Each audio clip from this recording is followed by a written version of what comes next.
stand for the Pledge of Allegiance and a moment of silence. Allegiance to the flag of the United States of America and to the republic for which it stands, one nation, under God, indivisible, with liberty and justice for all.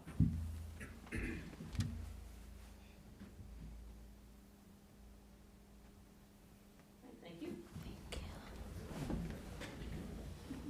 All right, Jackie, can you please call the roll? Yes. Mayor Evans, Here. Vice Mayor Russell, Here. Mr. Mitchell. Here.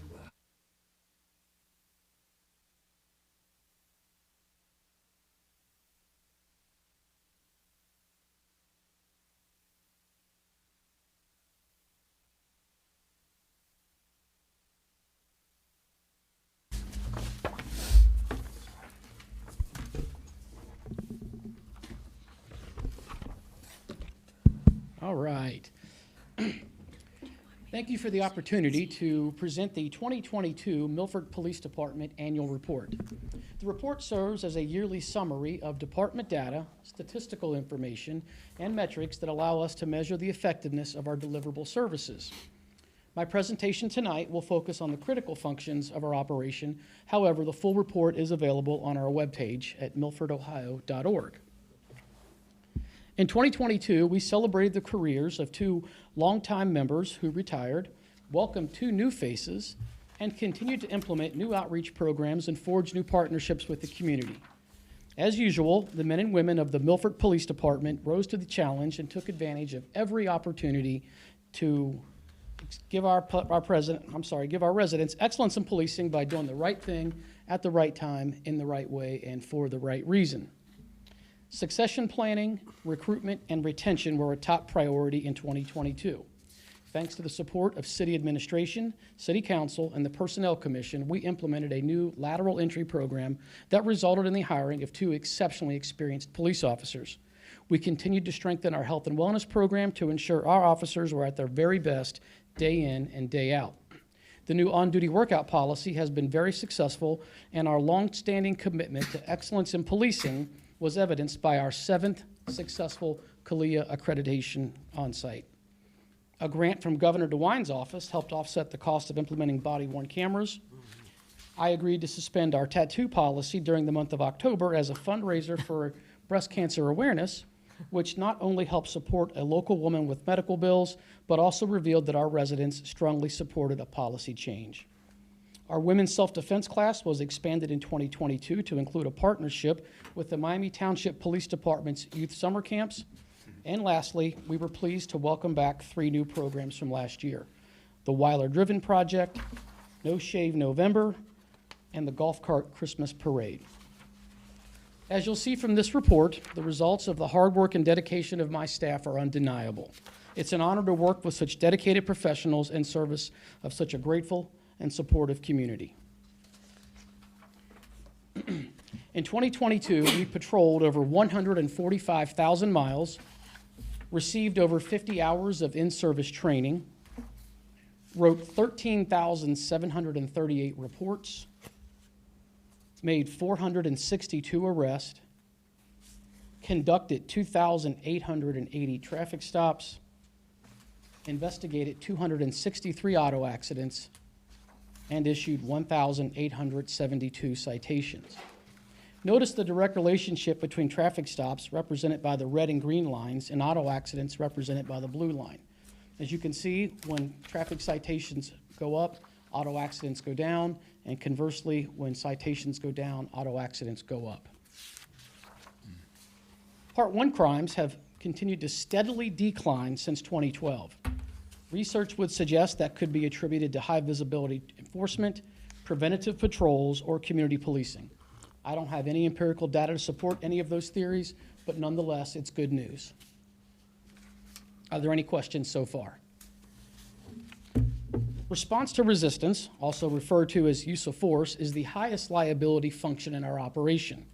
Because it falls into the low frequency, high risk category, we consistently train officers on de-escalation tactics, case law updates, and tactics for taking a resistant subject into custody as safely as possible. Whenever an officer uses force or displays a weapon, his or her actions are reviewed by at least 2 levels of command, and annually I conduct an analysis to identify any patterns or trends that would indicate a need for a policy change or additional training.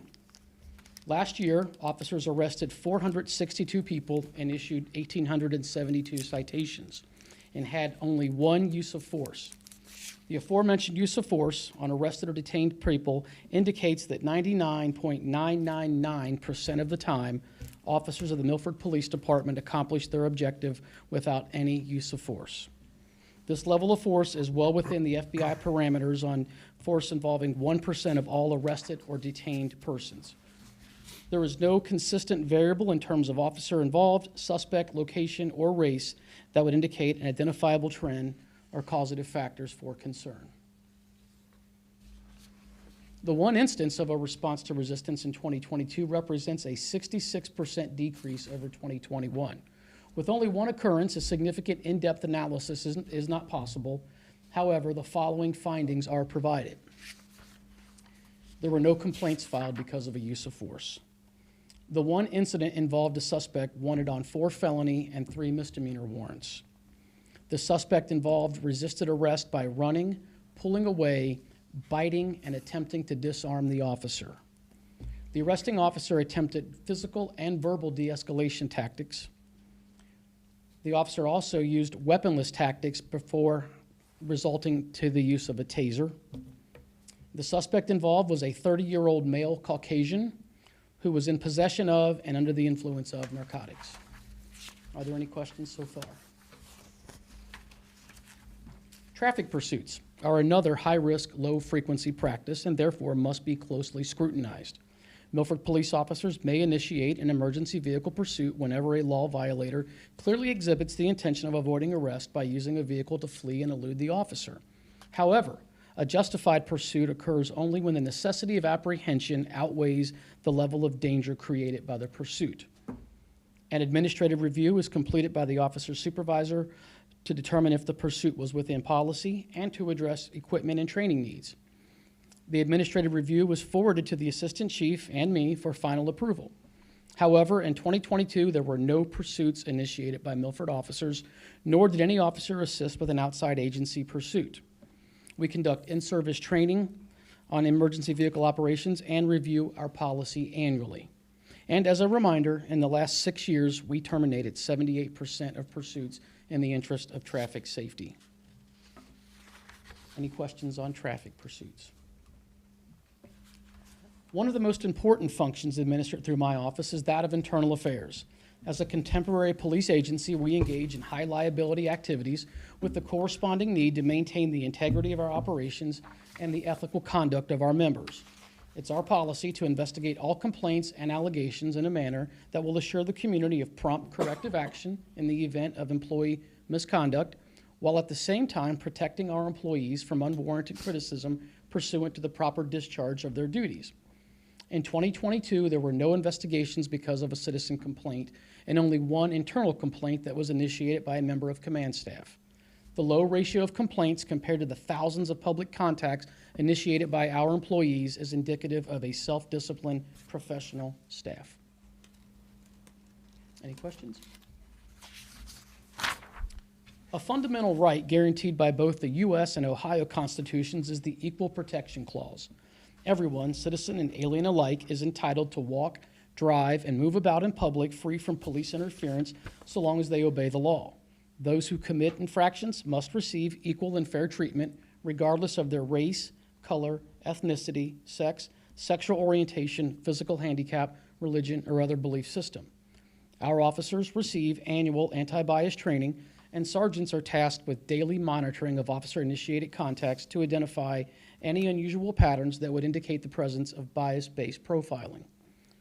The annual review of our practices, procedures, and training showed no indication of impropriety, and the number of traffic citations and written warnings issued in 2022 is representative of our demographics of our service population. Any questions? Okay.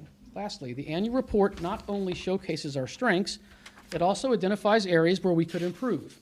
Each year, we identify specific measurable goals that we strive as a team to achieve. Our goals for 2022 were transitioning to the state-funded SWIFT records management system. I'm glad to say that we achieved this goal, and it's saving us about $14,000 annually because, as I mentioned, it is state-funded. Reducing auto accidents on the Milford Parkway by 10%. I'm glad to say that thanks to the hard work of our officers, we were actually able to reduce accidents on the Milford Parkway by 28% last year. And lastly, unfortunately, increasing the number of applicants for police officer by 10%. We failed miserably in this area. Fortunately, we're not alone, so it's not a reflection on the culture of the department, but rather a national shortage of young men and women choosing policing as a career. But I'm committed to doing my part to recruit.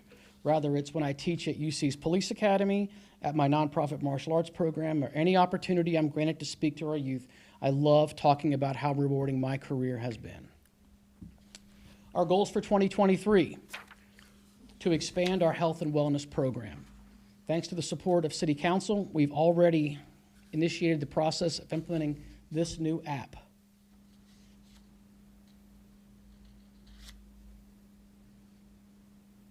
I apologize. There should be sound.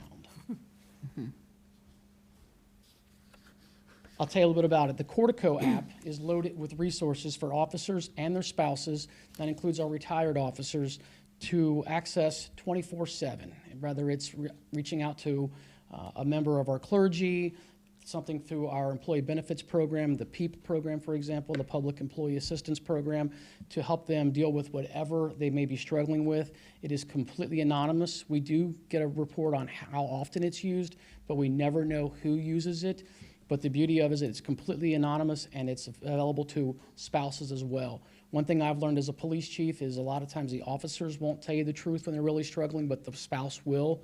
So we're really excited about this program. It's a contemporary tool that you see a lot of departments using now. So we're very excited about it. That video there is just a promo from their page, but we're still in the process of implementing it, but we're very impressed at this point. So appreciate the support of council and our community to let us purchase that. Another goal for next year is to reduce vehicle maintenance cost by 10%. This is a problem that the Assistant Chief and I have identified. The steady increase in our maintenance costs have forced us to re-examine our service providers and our replacement schedule, but we are spending way more than we should be on vehicle maintenance, so we're keeping a close eye on that this year. And lastly, we need to reduce the number of underage tobacco and vape product sales. We receive far too many complaints of our youth purchasing these products from local businesses. Therefore, enforcing the law regarding sales to minors will be a priority in 2023. So that's a fair warning to anyone that sells those products. And that concludes my report. I'm happy to answer questions now, or you can email me at jmills@milfordohio.org, or contact me at the police station. Anybody have any questions? Are the requirements for a to become across the board in all cities? No, there are departments that will send cadets to the academy. That's quite an investment, but they probably have a little bit more success in recruiting because it's quite an expense to get yourself certified or qualified by the Ohio Peace Officer Training Academy. For example, we can't afford to do that. We don't have the lead time. You see that mostly in larger departments, Cincinnati, for example, the Hamilton County Sheriff's Office, but primarily the smaller suburban departments require the officers to already have that certification when they apply. As I mentioned, that lateral entry program really opened the door for us. If it weren't for that, I don't know what we would have done. We had 12 applicants last year for 2 positions. I used to average 50 per 1 opening. But fortunately, we had 2 people with a lot of experience that we were able to recruit through a lateral entry program. So that's been very successful. I plan to still have entry-level candidates and keep that door open, but lateral entry is kind of what we've all resorted to because we don't have the influx of young men and women in the academies anymore. My son went through last year. There were 8 in his class. I teach at that academy. There's 7 in this class, and every department is at those classes trying to recruit these kids. Thank you. It's so needed, that's for sure. We need more protection. Yeah, somebody's got to do this job, and I won't be one of those cops that complains about it. I love it. I'd do it over in a heartbeat. Thank you, Mr. Chief. Thank you. Going Thank on- you for the great report. Can I add off what Sandy was saying, 'cause she's talking about recruitment? What do you predict then for the current officers in terms of retirements and stuff? Obviously, you're looking ahead for that. There's some officers I know have been with the force for quite some time, so do you anticipate in the next couple of years a number of people retiring? That's a good question. We have, fortunately, in the Ohio Police and Fire Pension Fund that we are in, being a city, they have a deferred retirement plan, which is very beneficial if you're willing to work a few extra years. It's a minimum of 5, a maximum of 8. I'm in it myself. Most of my command staff is in it. There's officers that say they're not going to do it. They're going to go, like Officer Heller did at 25 years. So it's a personal decision, and it's a touchy subject to approach with somebody, but it is something that is on my mind a lot. So to answer your question, I plan to be here at least 7 more years, and I realize I will replace my entire command staff during that time, which is 5. And that means new people have to come in and backfill that. So we are going to be busy, and it's going to start soon, and that's not fun. That's a lot of work. It's very taxing on the department. It's expensive, but it's a necessary thing. Yeah, it's a reality. But I try to entice them to stay. That's where I mentioned, one of the priorities last year was retention. So we're doing things like on-duty workouts, which have worked out great. And it's something that we were able to advertise when we recruit. I don't know if your department pays you to work out, we will. So that's one of the things that we have to really take a hard look at, and it is definitely going to be a priority for the next 7 years. Thank you. We appreciate your leadership and guidance. Thank you. Yes, thanks, Chief. All right, that takes us into proceedings. Do I have a motion to approve the council meeting work session proceedings from March 7th? So moved. Second. Ms. Chamberlain? Yes. Ms. Cooper? Yes. Mr. Redmond? Parrish? Yes. Ms. Evans? Yes. Ms. Russell? Yes. Mr. Mitchell? Yes. And do I have a motion to approve the council meeting regular session proceedings from March 7th? So moved. Second. Ms. Evans? Yes. Ms. Russell? Yes. Mr. Mitchell? Yes. Mr. Parrish? Yes. Ms. Cooper? Yes. Mr. Redmond? Yes. Ms. Chamberlain? Yes. And that takes us to financial statements. Do I have a motion to receive the February 2023 financial report? So moved. Second. Ms. Cooper? Yes. Ms. Evans? Yes. Ms. Chamberlain? Yes. Mr. Redmond? Yes. Mr. Parrish? Yes. Mr. Mitchell? Yes. Ms. Russell? Yes. All right. Our public comment section. Anyone from the public want to make a comment? All right. Seeing none, that takes us to standing committee reports. Administrative Services, Mr. Parrish. Thank you very much, Mayor. So the last Administrative Services Committee meeting was held on March 16th. I called the meeting to order at 4:30 p.m. Present were myself, Ms. Chamberlain, and Mayor Evans. Staff representatives, we had City Manager Michael Doss and Executive Assistant Jackie Bain. There were no visitors at the meeting. Proceedings, we approved the proceedings from the January 31st, 2023 Administrative Services Committee meetings, and all voted yes. Next up, we had a discussion about the office copier agreements. Ms. Bain discussed the current lease agreements that are due for renewal with Millennium Business Solutions.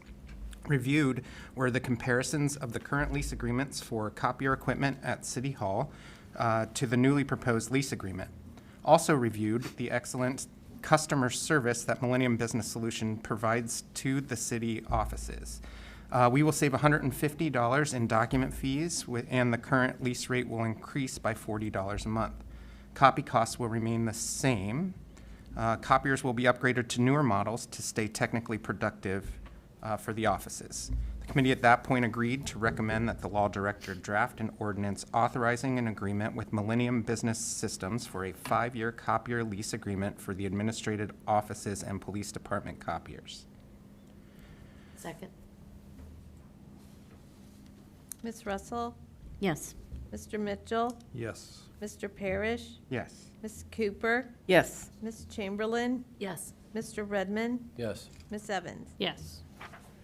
Okay, so after that, the committee entered into a discussion regarding the future transfer of JED 5 funds to the general fund. Mr. Doss reviewed with the committee an ordinance, it's ordinance 18-1376 dated June 19th, 2018. At that time, council had made a determination to take funds that we were receiving from JED 5, which is the West Claremont School District, and transfer those funds directly to the CIC, Community Investment Corporation, to work with in an economic development standpoint. Ms. Evans recalled that when this was done, the CIC had no funds available, and this was how they would place funds into their bank account. Mr. Doss mentioned that the CIC has used funds once in the last 6.5 years and as recognized through an ordinance as being essentially the economic development arm of the city as part of a bureaucratic process. Ms. Evans feels that the money could be better spent and used towards city parks. Ms. Chamberlain asked if the funds could be changed back to parks that is currently in the CIC account. Mr. Doss stated that the money that has been placed into this JED since 2018 will stay with the CIC. Mr. Doss then explained that Law Director Brian Pacheco said that we could repeal Ordinance 18-1376, then the money will no longer go from JED 5 to the CIC. It will go into the general fund along with 6 other JEDs. Ms. Evans would like the funds to be allocated to parks. Mr. Doss stated that you can repeal and transfer funds to the general fund to be appropriated to the parks. Ms. Chamberlain discussed how this information can also be reviewed during budget meetings. Ms. Evans stated that Finance Director Pat Withrin informed her that approximately $18,000 a year has been appropriated to the CIC. The committee felt that all the parks in the city need some TLC and to designate the funds to the general fund for parks. The committee then agreed to recommend that the law director draft an ordinance to amend Ordinance 18-1376 for JED 5 funds and dedicate all future JED 5 funds to the general fund for parks effective upon passage of this ordinance. Second? Ms. Cooper? Yes. Ms. Evans? Yes. Ms. Russell? I'm going to go ahead and vote yes. I just wanted to make a mention that I kind of agree with Ms. Chamberlain about bringing this to our budget meeting for this year so we can discuss it as a whole, allocating that funds. Yes. Thank you. Mr. Mitchell? Yes. Mr. Parrish? Yes. Mr. Redmond? Yes. Ms. Chamberlain? Yes. So with the committee, there was no further business, and we adjourned the meeting at 5:16 p.m. with a motion from Ms. Chamberlain, seconded by Ms. Evans. All voted yes. Thank you very much. That takes us to Public Service Committee. Ms. Chamberlain. Thank you, Mayor Evans. The Public Service Committee met on March 20th, 2023. I called the meeting to order at 4 p.m. Present were myself, Kyle Mitchell, and Sandy Russell. Staff, City Manager Michael Doss, Finance Director Pat Worthland, Assistant Finance Director Julie Castile, and Executive Assistant Jackie Bain. We did not have any visitors. We approved the February 13th, 2023 Public Service Committee minutes. The first item on the agenda was discussion of the Claremont County Engineering Paving Program. Mr. Doss informed the committee that back in November of last year's council, we passed an ordinance to agree to participate in the Claremont County Road Resurfacing Program. At the time, they had appropriated $200,000 for the resurfacing in 2023. A few months after the new year, we were provided with information from the Claremont County Engineer's Office indicating that their numbers that they had prior to taking this bid was Milford's cost would be $180,892.95. Once they put it out to bid, and unfortunately the lowest bid, then it was put out to bid, and the lowest bid was Barrett Paving. And their bid for the Milford portion was $211,664.49, which unfortunately is $11,664.49 more than what was approved by council. We are asking for the committee to amend and modify Ordinance 22-178 to now be in the amount of $211,664.49. Ms. Worthland commented that this was within the budget. The committee agreed to recommend that the law director draft an ordinance to amend and modify Ordinance 22-178 to now reflect the amount to be $211,664.49. Yes. Ms. Evans? Yes. Ms. Russell? Yes. Mr. Mitchell? Yes. Mr. Parrish? Yes. Ms. Cooper? Yes. Ms. Chamberlain? Yes. Mr. Redmond? Yes. We then discussed the Terracon proposal Tier 2 evaluation. Mr. Doss reviewed information from Terracon to provide a Tier 2 evaluation of the former Sowers Milford Marathon facility, which is now the city parking lot located next to Harvest Market. In 2014, the city purchased the lot and removed two 6,000-gallon gasoline underground storage tanks. In accordance with Buster UST 2012 closure requirements. Based on the analytical results of the UST closure, a Tier 1 source investigation was initiated. The Tier 1 included the installation of 15 monitoring wells. Tier 1 indicated that the results for benzene were slightly above levels in a low concentrated area of the parking lot. Buster approved the Tier 1 report and requested a Tier 2 evaluation to include an additional action plan. Terracon Engineering provides a specific service related to Buster compliance and has proposed a Tier 2 evaluation in the amount of $16,850. The committee agreed to recommend that the law director draft an ordinance to enter into an agreement with Terracon in the amount of $16,850 for Tier 2 evaluation. Second. I'll do it right this time. Mr. Parrish? Yes. Ms. Cooper? Yes. Mr. Redmond? Yes. Ms. Chamberlain? Yes. Ms. Evans? Yes. Ms. Russell? Yes. Mr. Mitchell? Yes. We then discussed the lease purchase of a vacuum truck for the service department. Mr. Doss discussed equipment purchases, that some of the pieces we tried to turn over frequently or as much as possible, and how we can find ways to lease/purchase as the best deal. This backhaul truck has a lot of wear on it, and it would be nice to turn it over. Upkeep can become very expensive on this equipment. The backhaul that we have at this time is approximately 17 years old. We have recently spent $17,454.68 in repairs. It is now back in the shop with electrical issues. It is becoming more expensive to maintain. The committee reviewed and discussed quotes from Best Equipment Company in the amount of $375,496.01 and the Donahue Company in the amount of $391,475.14 for a new vac truck. They are both on state bid. Under the Sourcewell contract, they have an agreement with the state of Ohio. With Best Equipment, we are looking at a lease purchase in a term of 6 years. This would be paid annually 6 times in the amount of $70,608. We had originally budgeted $70,000 for this purchase.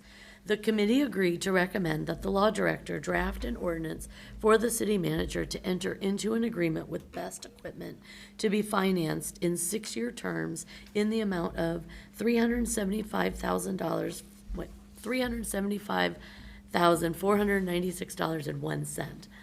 There being no further business. Second. Oh, I'm so sorry, I did not stop. You're on a roll. All And those it all numbers. started with me. We love numbers. Thanks, Kyle. Yeah.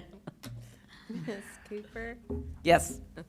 Mr. Redmond? Yes. Ms. Chamberlain? Yes. Mr. Parrish? Yes. Mr. Mitchell? Yes. Ms. Russell? Yes. Ms. Evans? Yes. There being no further business, the meeting adjourned at 4:21 PM with a motion from Mr. Mitchell, seconded by Ms. Russell, and we all said yes.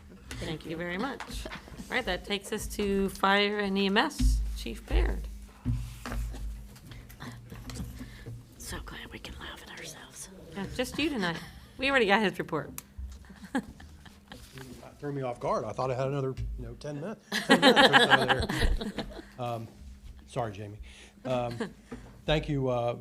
Just a couple of things. I'm pleased to announce the Fire Board awarded the bid for the replacement self-contained breathing apparatus to a firm out of Northern Kentucky for just under $250,000. The project was budgeted for $250,000, and 67% of that amount will return to the department as the FEMA Assistance to Firefighters grant that we were so lucky to obtain in, well, it's a 2021 grant, but we just received it at the end of 2022, the notice of award.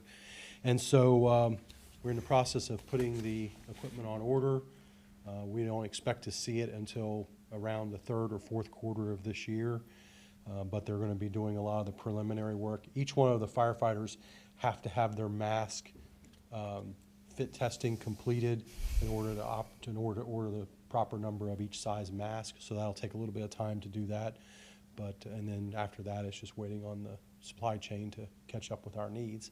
So we're just exceptionally pleased with that. It's a project that was we were going to try for a couple of years to obtain the federal grant before we committed to purchasing the equipment out of our budget a little bit down the road, and we were thrilled to receive that grant award on the first try. So those are high priority items. However, the FEMA Assistance to Firefighters Grant Program is exceptionally competitive, especially for personal protective equipment like that. And so we're just thrilled to be able to be able to cover that and quite frankly, bring a lot of the Milford taxpayers' federal money back home to their benefit. So that's very pleasing. So that is that. I put in front of you, and I won't take too much of your time, but I thought this was pretty interesting, a letter dated December 7th of 1961. And let me give you a little background to where this letter, how it's culminated in me putting this letter in front of you. I've been here for just over 10 years, and I've been trying my darndest to figure out exactly when Santa Sunday, the tradition of Santa Sunday, began in Milford. And I had a tremendous amount of people who had narrowed it down to somewhere in the 1950s, but we never could quite hammer it down exactly or close to exactly. And we really haven't yet, but we are as close to, and as I've told the firefighter club members, Janet Cooper and Lisa Evans, of course, being two of those members, they're wanting to do fundraising, and they wanted to be able to reference the beginning year for Santa Sunday on the T-shirts they're going to be selling, fundraiser for the Santa Sunday for 2023. And so I finally put the rounding third, heading for home kind of a effort into this, and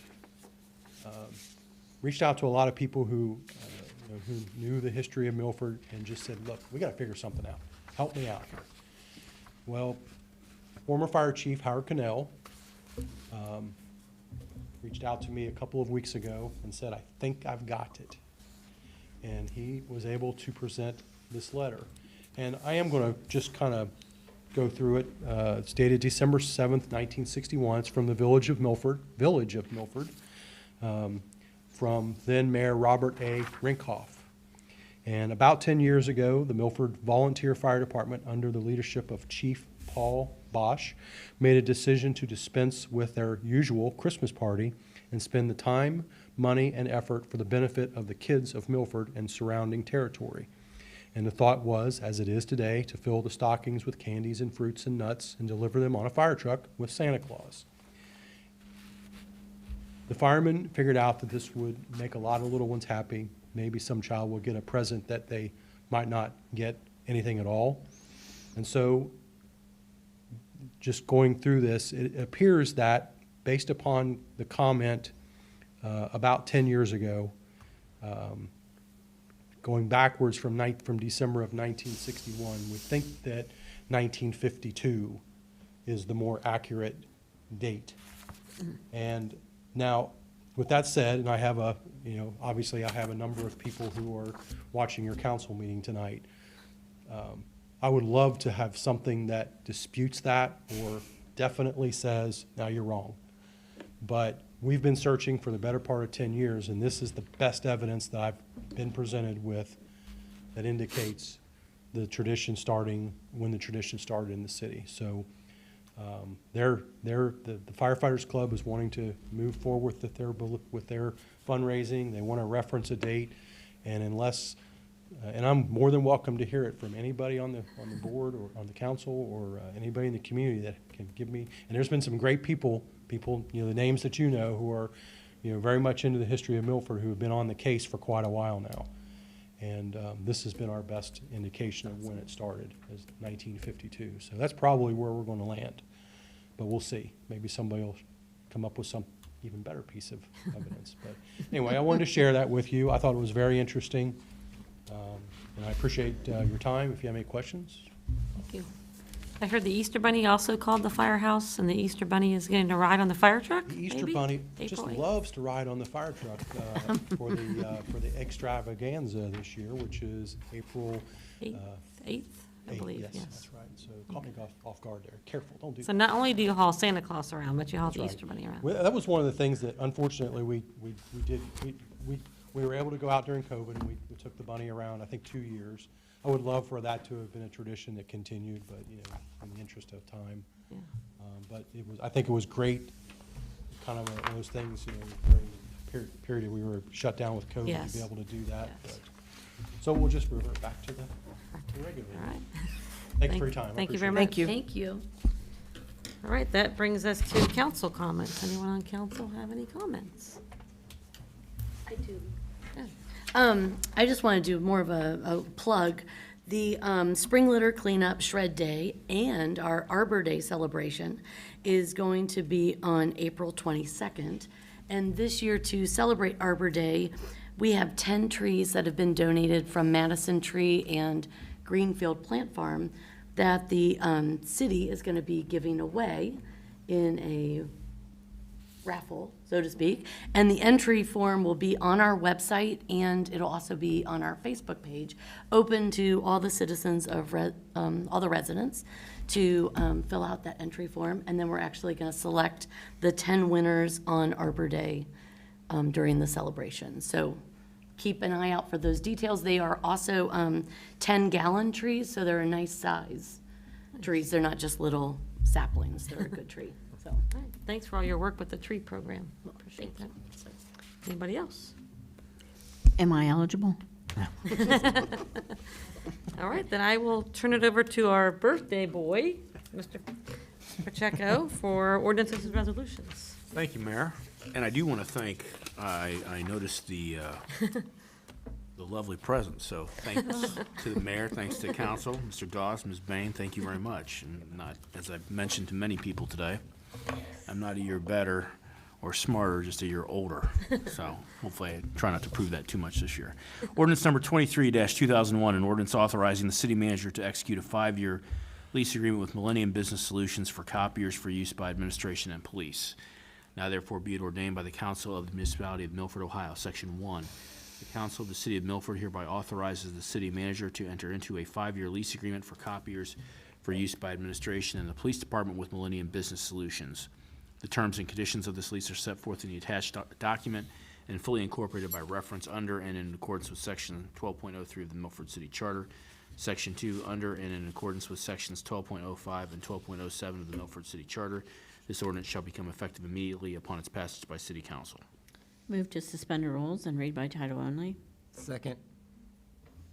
Mr. Parrish? Yes. Ms. Evans? Yes. Ms. Chamberlain? Yes. Mr. Mitchell? Yes. Ms. Cooper? Yes. Mr. Redmond? Yes. Ms. Russell? Yes.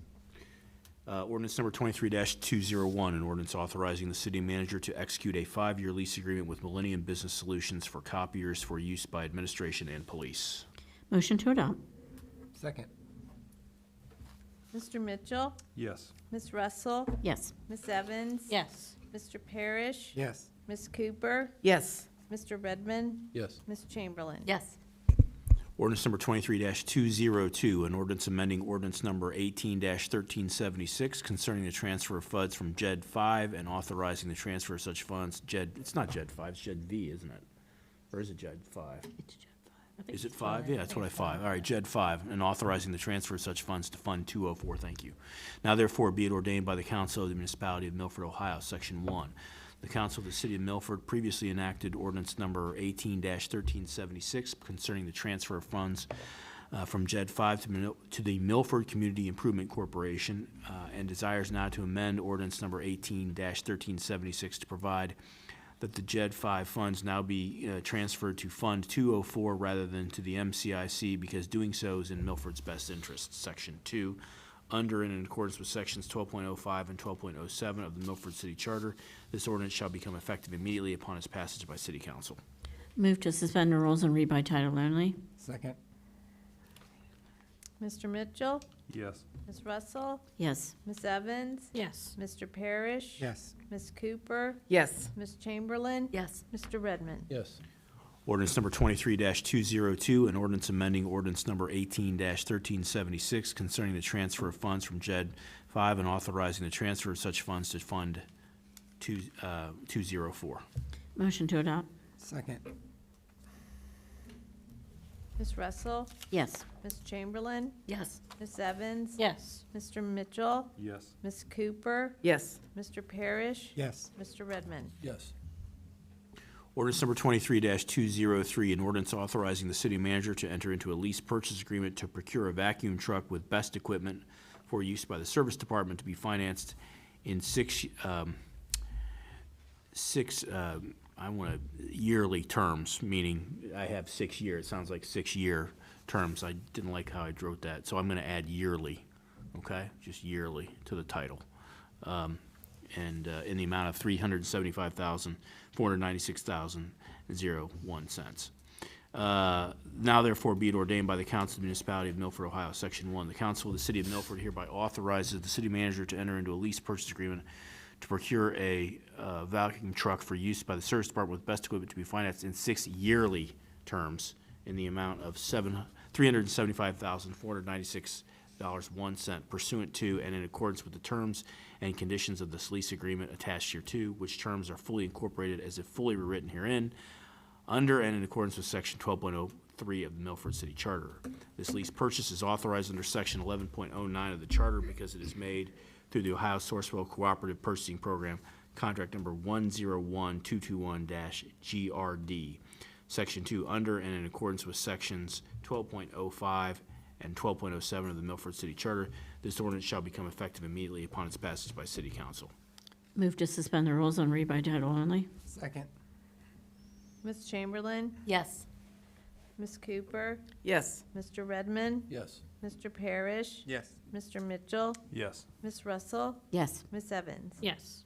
Ordinance number 23-203, an ordinance authorizing the city manager to enter into a lease purchase agreement to procure a vacuum truck with best equipment for use by the service department to be financed in 6 yearly terms in the amount of $375,496.01.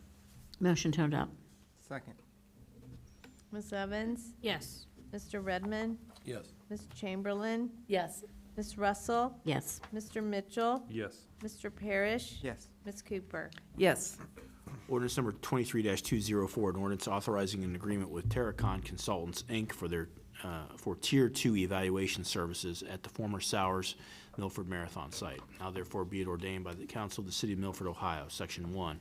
The Council of the City of Milford hereby authorizes the city manager to enter into and execute an agreement with Terracon Consultants, Inc. for Tier 2 evaluation services at the former Sowers Milford Marathon site at a cost not to exceed $16,850. The terms and conditions of the agreement are fully incorporated in their entirety as if fully rewritten herein pursuant to and in accordance with Sections 12.03, Section 12.03 of the Milford City Charter, Section 2, under and in accordance with Sections 12.05 and 12.07 of the Milford City Charter. This ordinance shall become effective immediately upon its passage by City Council. Move to suspend the rules and read by title only. Second. Mr. Parrish? Yes. Ms. Evans? Yes. Ms. Russell? Yes. Mr. Mitchell? Yes. Ms. Cooper? Yes. Mr. Redmond? Yes. Ms. Chamberlain? Yes. Ordinance number 23-204, an ordinance authorizing an agreement with Terracon Consultants, Inc. for Tier 2 evaluations services at the former Sowers Milford Marathon site. Motion to adopt. Second. Ms. Chamberlain? Yes. Mr. Redmond? Yes. Ms. Cooper? Yes. Mr. Parrish? Yes. Mr. Mitchell? Yes. Ms. Russell? Yes. Ms. Evans? Yes. Ordinance number 23-205, an ordinance amending ordinance number 22-178 to enter into an agreement with the Claremont County Board of Commissioners and Claremont County Engineer and authorizing the city manager to enter into such an agreement in the amount of $211,664.69 to participate in the 2023 Claremont County Road Resurfacing Program. Now therefore be it ordained by the Council of the Municipality of Milford, Ohio, Section 1, by ordinance number 22-178, the Council of the City of Milford previously authorized the city manager to enter into an agreement with the Claremont County Board of Commissioners and the Claremont County Engineer in the amount of $200,000 to participate in the 2023 Claremont County Road Resurfacing Program. That ordinance needs to be amended to increase the amount to $211,664.69 to participate in the 2023 Claremont County Road Resurfacing Program, and the city manager is authorized to enter into an agreement with the Claremont County Board of Commissioners and the Claremont County Engineer for that revised amount. The terms and conditions of this agreement are fully incorporated by reference under and in accordance with Section 12.03 of the Milford City Charter, Section 2, under and in accordance with Section 12.05 of the Milford City Charter. This ordinance shall become effective immediately upon its passage by City Council. Move to suspend the rules and read by title only. Second. Mr. Mitchell? Yes. Ms. Evans? Yes. Mr. Redmond? Yes. Ms. Chamberlain? Yes. Ms. Russell? Yes. Mr. Parrish? Yes. Ms. Cooper? Yes. Ordinance number 23-205, an ordinance amending ordinance number 22-178 to enter into an agreement with the Claremont County Board of Commissioners and Claremont County Engineer and authorizing the city manager to enter into such an agreement in the amount of $211,664.69 to participate in the 2023 Claremont County Road Resurfacing Program. Motion to adopt. Second. Ms. Evans? Yes. Ms. Russell? Yes. Mr. Mitchell? Yes. Mr. Parrish? Yes. Ms. Cooper? Yes. Mr. Redmond? Yes. Ms. Chamberlain? Yes. Mayor, again, I would like to say, and all kidding aside, thanks for the very nice. I've been here 6 months now, and I feel like part of the team, and I'm honored to be part of it, so thank you. We're glad to have you here. Thank you. Happy birthday. Thank you. All right, so he can go celebrate. Do I have a motion to adjourn? So moved. Second. Ms. Evans? Yes. Ms. Russell? Yes. Mr. Mitchell? Yes. Mr. Parrish? Yes. Ms. Cooper? Yes. Mr. Redmond? Yes. Ms. Chamberlain? Yes. All right, thank you, everyone.